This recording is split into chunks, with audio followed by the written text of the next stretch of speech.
नमस्कार, मेरा नाम है विवेक सिंह और आज होली का त्यौहार है। तो मेरी ओर से आपको और आपके पूरे परिवार को होली की हार्दिक शुभकामनाएं। कुछ लोग आज होली का त्यौहार मना रहे हैं, कुछ लोग कल मनाएंगे। तो मैं आज मना रहा हूं, तो सोचा आप लोग को विश कर देता हूं। अगर आप कल मना रहे हैं तो मेरी ओर से आप सभी को होली की बधाई एडवांस में। आप सभी को happy Holi in advance.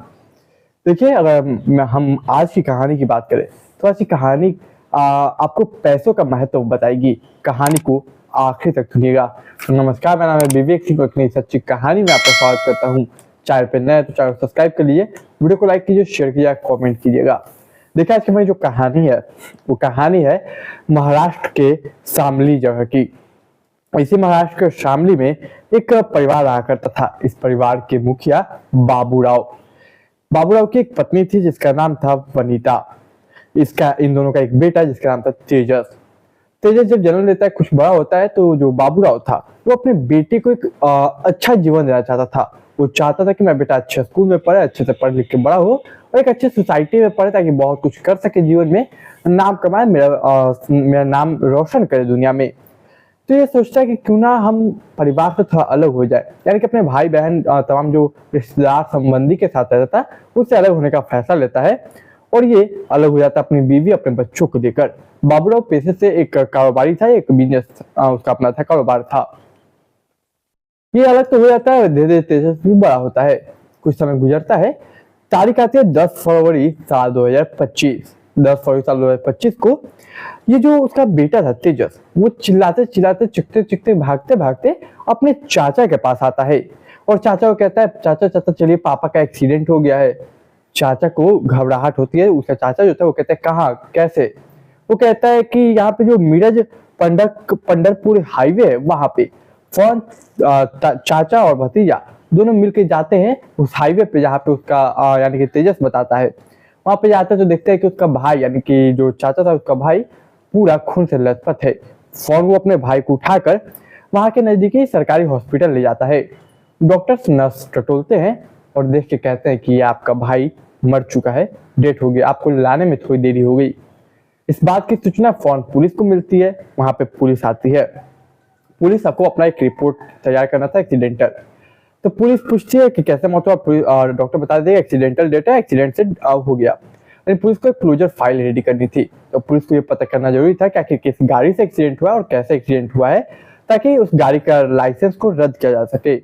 Police अब इस बेसिस पे इन्वेस्टिगेशन शुरू करती है और तमाम इंक्वायरी करता है। वो पता कैसे चला? तो पता चला चाचा जो बाबूराव का भाई था उसको पता चला उसके बेटे तेजस से।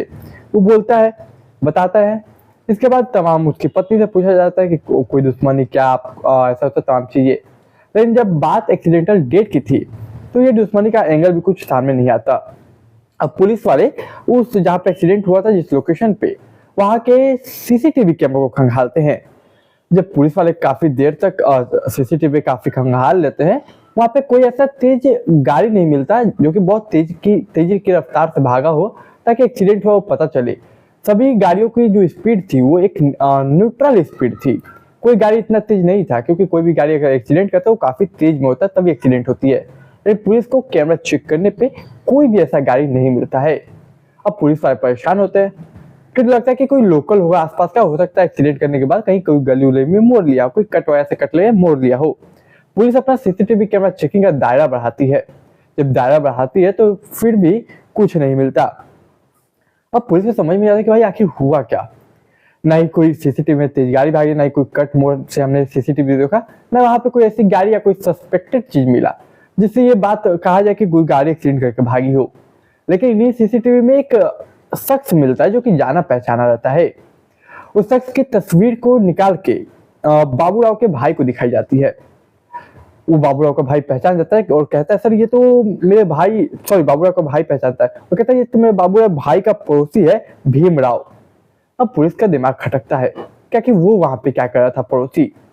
इसके बाद पुलिस सीसीटीवी के हिसाब से और फोटो को खंगालती है। तो जब एक्सीडेंट का टाइमिंग था उससे कुछ देर पहले वो तेजस को भी पुलिस देखती है।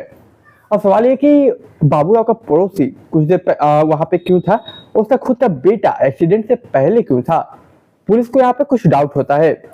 पुलिस फौरन सीढ़ियां निकलवाते, कॉल डाटा रिकॉर्ड तेजस की।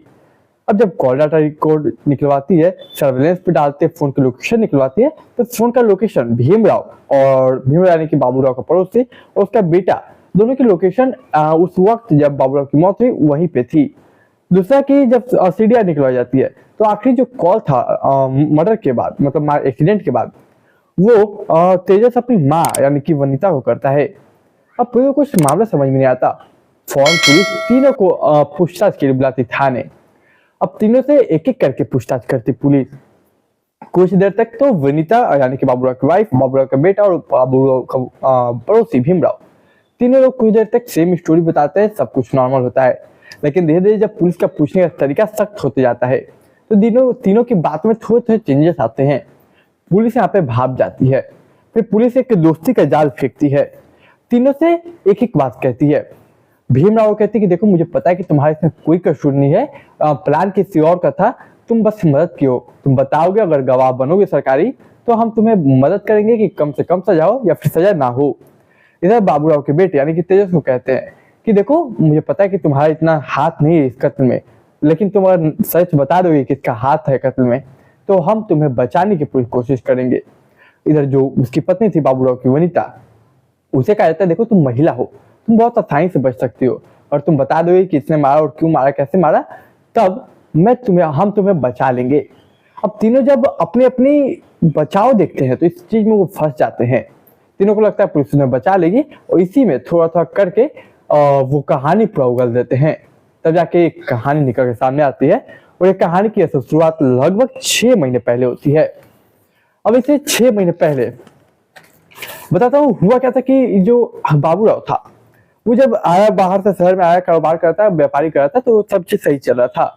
लेकिन धीरे धीरे व्यापार कोई करता है, कुछ पैसे कर्ज पे लेने पड़ते, कुछ लोन उठाने पड़ते हैं। तो उसने तमाम लोगों से, जितने लोगों को जानता था, पहचानता था, सभी से बाबूराव ने कर्ज ले रखा था।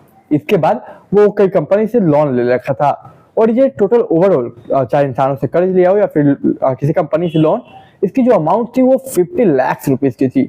मतलब 50 लाख का कर्जा था बाबूराव के ऊपर। अब आए दिन जो कर्जदार थे वो बाबूराव के दरवाजे पे आते, चिल्लाते और बोलते कि मेरा पैसा दो, मेरा पैसा दो।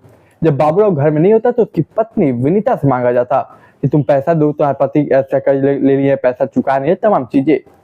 बीवी अक्सर ये सुनती, परेशान होती। बेटा उसका जो तेजस था वो भी सुनता, परेशान होता कि उसके पापा ने कर्ज ले रखा है और चुका नहीं पा रहे। और यहाँ जो उसकी बीवी थी वनिता, उसे भी कोई उपाय दिखता नहीं है कि वो कर्ज किसी तरीके से चुकेगा। इसी दौरान एक दिन होता क्या है कि जो तेजस है वो घर आता है, तो तेजस की माँ विनीता कहते कि यार देखो, तेरा पापा कर्ज चुका नहीं सकते, ऐसे हालात में वो नहीं है, और हम लोग का जीवन बर्बाद हो रहा है, तो क्यों ना पापा तुम्हारे कई सारे इंश्योरेंस लिए हुए, जैसे हेल्थ इंश्योरेंस 1 करोड़ का लिए हुए हैं, कुछ लाख का उन्होंने बीमा करवा रखा है। अगर वो मर जाए तो कैसा रहेगा, सारे के सारे पैसा मिल जाएगा, जिससे हम 50 लाख रुपए देके कर्ज चुका देंगे, बाकी के 50 लाख या 50 लाख के ऊपर जो अमाउंट होंगे उसका हम घर बनवा लेंगे और तुम्हारा शादी वगैरह कर देंगे। अब जो तेजस था वो इस बात पे गुस्सा हो जाता है अपनी माँ पे, आप ऐसा बोल भी कैसे सकती हैं। लेकिन देखिए, गुस्सा होकर वहां से नाराज होकर चला तो जाता है, लेकिन ये चीज वो रात भर सोचता है। फिर उसे बात सही लगता है। फिर अगले दिन अपनी माँ को कहता है बात सही है माँ आपकी, शायद पापा मर जाए तो हमारा कर्ज चुक जाएगा। देखिए, मारे कैसे ये प्लानिंग यहाँ से शुरू होती है, लेकिन सवाल ये था क्या कि वो मारना इतना आसान नहीं है किसी को, उन्हें फंसना भी नहीं था। तो वो लोग धीरे धीरे करके बाबूराव का ही ब्रेन वॉश करने लगते हैं। वो जैसे कैसे एक इंश्योरेंस कंपनी मरने के फायदे गिनवाती है आपको बीमा करवाने के लिए, बिल्कुल वैसे ही पत्नी अपना फायदा, अपने बेटे का फायदा, अपने परिवार का फायदा गिनवाती है। कहते देखिए जी, आप तो कर्ज चुका नहीं पा रहे, कर्ज चुका भी नहीं पाइएगा आप, लेकिन अगर आप मर जाते हैं तो आपके पास कई बीमा है, कई हेल्थ इंश्योरेंस 1 करोड़ का, कई लाख का बीमा है, तो 50 लाख रुपए हम कर्ज चुका देंगे, 50 लाख का घर ले लेंगे, और कुछ पैसे से, आपका बेटा भी बड़ा हो चुका है तो कुछ पैसे से हम शादी कर देंगे, जिससे मैं और बेटा आपका खुश रहेंगे, और आप भी तो हमारी खुशी चाहते हैं, क्यों आप मर क्यों नहीं जाते। इस बात को विनीता और उसका खुद का बेटा यानी कि तेजस कई बार कहता, पूरी तरीके से ब्रेन वॉश करने की कोशिश करता, और वो लोग कामयाब भी हो जाते। अब बाबूराव को भी लगता है कि बात तो सही है यार, कहीं मैं मर जाऊंगा तो कभी मेरा परिवार तो खुश रहेगा, सुखी रहेगा। वो बोलता है लेकिन ये क्यों होगा कैसे, तो ये लोग प्लान बनाते हैं। बाबूराव कहता है ठीक है, काम करूंगा, मैं एक हाईवे पे चला जाऊंगा, वहां पे मर जाऊंगा, मतलब एक्सीडेंटल टाइप का, तब तुम लोग को बीमा मिल जाएगा। प्लान के तहत 10 फरवरी साल 2025 को वो जो बाबू राव था वो अपना एक्सीडेंट करवाने के लिए, सुसाइड करता तो बीमा मिलता नहीं, तो एक्सीडेंट करवाने के लिए अपना निकल जाता है। हाईवे पे पहुंचता, वो जो गाड़ियों की रफ्तार थी वो देख के वो डर जाता। इस वक्त देखिए बाबू राव अकेला नहीं था, बाबू राव के साथ उसका एक पड़ोसी भीमराव आया था और भीमराव के साथ उसका बेटा तेजस आया था। भीमराव राव भी कहीं ना कहीं इस चीज में इन्वॉल्व था ताकि इस प्लान को सक्सेस बना सके। अब बाबू जब डर जाता है गाड़ियों की रफ्तार देख के, उसका हिम्मत नहीं करता, वो अपनी बीवी को साथ कॉल करता और कहता कि मुझसे नहीं होगा, मैं डर रहा हूँ, मुझसे नहीं हो पाएगा ये।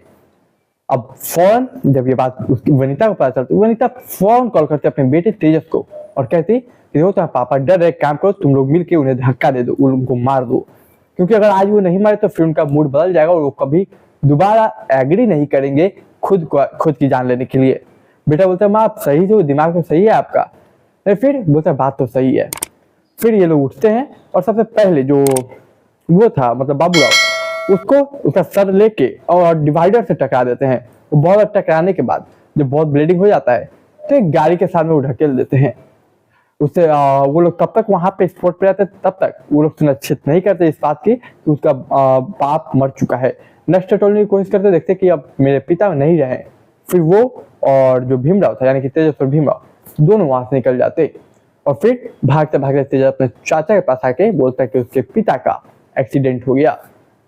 देखिए ये थी हमारी ऐसी कहानी। कितनी अजीब बात है ना कि पैसों के लिए एक बीवी ने अपने पति को, एक बेटे ने अपने पिता को मरने पर मजबूर कर दिया केवल इसलिए ताकि उन्हें कुछ पैसों का लाभ मिल सके। इसे कहते हैं पैसों की पावर और यही आज का कड़वा सच है। पैसा है तो प्यार है, पैसा है तो परिवार है, वरना कुछ नहीं। तो बताइए आपको आज की कहानी कैसे लगी, आपकी इस कहानी पे क्या विचारधारा, अपनी राय कमेंट बॉक्स में जरूर रखें। तो देखिए मैं अक्सर सच्ची घटना पर आधारित कहानियां लाता था, तो अगर आप मेरे चैनल पे नए हैं तो चैनल को सब्सक्राइब करें, वीडियो लाइक करें, शेयर करें, कमेंट करें। मैं मिलूंगा एक नई कहानी में, तब तक के लिए आप मुझे इजाजत दीजिए। और कल नहीं आऊंगा, कल कहानी नहीं सुनाऊंगा, इसके लिए मुझे क्षमा करें। मैं परसों से फिर रेगुलर होऊंगा। नमस्कार।